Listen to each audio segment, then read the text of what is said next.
Hey boys and girls, welcome to Art Recycle with Mrs. Hollemeyer. Today we are going to make kind of a Valentine's Day panda. This can be a Valentine for just somebody that you love, grandma, grandpa, mom, dad, aunt, uncle, brother, sister, whoever.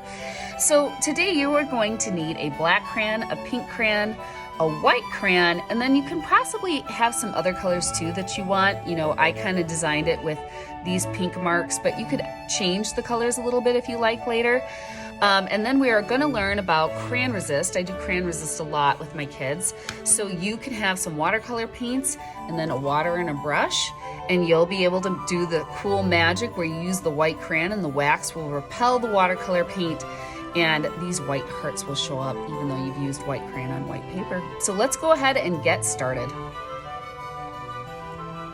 All right, boys and girls, to get started, the first thing that I'm going to do is I'm going to draw with a black crayon, but you should probably draw with pencil first, just in case you need to erase. And then when your drawing is finished, you should go over all your pencil lines with your black crayon. So to draw the panda's head, the first thing that I'm going to do is I'm going to kind of make, kind of on the upper half of my paper, kind of a wide frown like this. And it almost goes all the way across the paper. And it's not too curved, you know, it's not a U, it's kind of like a gentle frown that goes across. Second thing I'm going to do is I'm going to touch this side of the frown here on one side, and then this is going to be the head of the panda. I'm going to go down, circle around. This is kind of like a U, this is kind of like a big smile, go back up and touch that side. So once I do that, I'm going to draw 2 half circles for the ears. I'm going to touch here, circle up, go round, touch there, come over here, and obviously do the same thing. Circle up and go down. Then I'm going to copy this half circle shape in each ear. So I'm going to copy this and copy this. All right, the next thing I'm gonna do is I'm gonna draw my panda's nose. So a lot of things in this animal are gonna be a heart. So I'm gonna draw a heart for my nose. And my second graders just learned how to draw hearts. We were studying Jim Dine. So if you don't know how to draw a heart, another way I teach kids how to do it is I tell them to make 2 dots, like a dot here and a dot here, and then they go up out of the top dot and around, and then they go up and out of the top dot again, the other way, and around and back down. So now I'm gonna make the eyes of my panda. I'm gonna make 2 hearts that are a little bit bigger than that. So I'm gonna make one over here and one over here. And then to make the eye, what I'm going to do is I'm going to draw a circle and make a curved line in the circle like that in both eyes. Now, if you drew your hearts too small, this is going to be kind of hard to do. So it is kind of better if you can draw them a little bit bigger, okay? Then I'm going to draw my panda's smile just by drawing a curve up and another curve up like that. My panda's body, I'm gonna have the shoulders touch right about here, and I'm gonna curve this line down until it either goes to the bottom right corner or it goes to the bottom of the page. I'm gonna do the same thing here, touch here, curve around, go down, until I touch the side of the paper or the bottom of the page. Now to make the arm of the panda, you don't wanna make sure this is too thin. You know, if you make it this thin, it's gonna look kind of funny.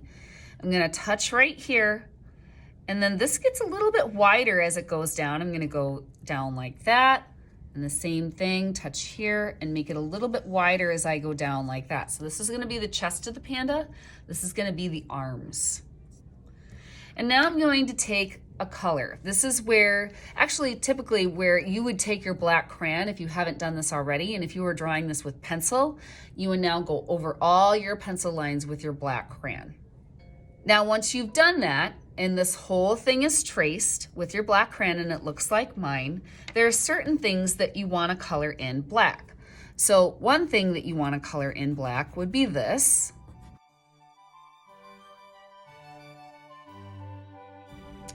The next thing that you would want to color in black would be the eyes. Now, I know this is a little tricky. I always tell kids, color in the heart part first.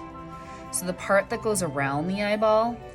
And if you're, coloring with your crayon and you kind of decided, okay, I drew my eye too small, or you traced it and you discovered that, then you can kind of try to adjust it, hopefully, make it a little bit bigger so it's easier for you to color in.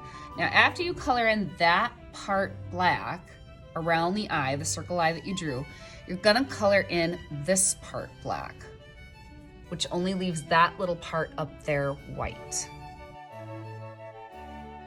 Then the nose, then the mouth, then the arms.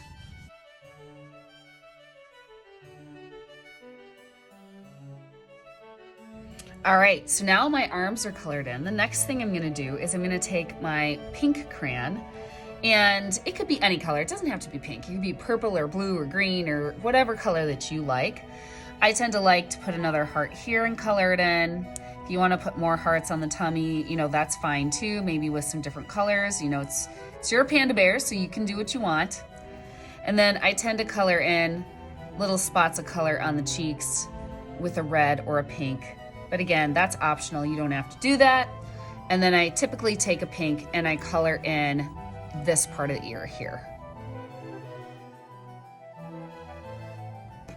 All right, so after you have all of this colored in, and so the only thing that's really white is kind of the background of the face and the tummy here. Now we're gonna move on to something that we call crayon resist with the background. Now for my crayon resist part in the background, I want a white crayon, and then I have my watercolor paints, my water, and a brush. Now you could pick any color you want to go back here, but what I typically tell kids to do is pick one. You can try to blend some colors if you know they're gonna look good. Like for example, you know that purple and blue is gonna look good. You're gonna get a blue-violet, so that might work well. Or a yellow and a red, obviously you know you're gonna get orange, right? But if you mix the wrong colors back here, you're gonna get brown. So if you're kind of unsure, just pick one color. So now what I'm gonna do is I'm gonna take a white crayon and I'm gonna press hard, and I'm gonna draw hearts in the background. Some big, some small, and I obviously know that you can't see them because I'm drawing with white crayon on white paper. You just have to trust that they're there, and I'm not coloring them in. I'm just kind of drawing the outline of the white hearts. So now once I've done that, what I'm gonna do is I'm gonna pick my color, and I want a nice, let's go with purple, actually. I'm gonna fill my purple up with water, and I'm gonna stir. And you gotta have enough water in the paint for this to work. So stirring this up, now I'm gonna take and I'm gonna paint the background behind the panda bear, and magic, there are my white hearts. And if I get a little bit on the bear, the black part of the bear, it doesn't matter because, crayons are made of wax and they're going to push off the watercolor paint. Now, I like using a dark color in the background, purples, blues, reds, dark pink, something like that, because this works really well with dark colors since the hearts are white. If you choose yellow for your background color, well, those hearts may not show up so much because white and yellow are, pretty close colors. So once you have this all painted in your background, your project is finished, and then you have a nice Valentine to give to somebody that you love.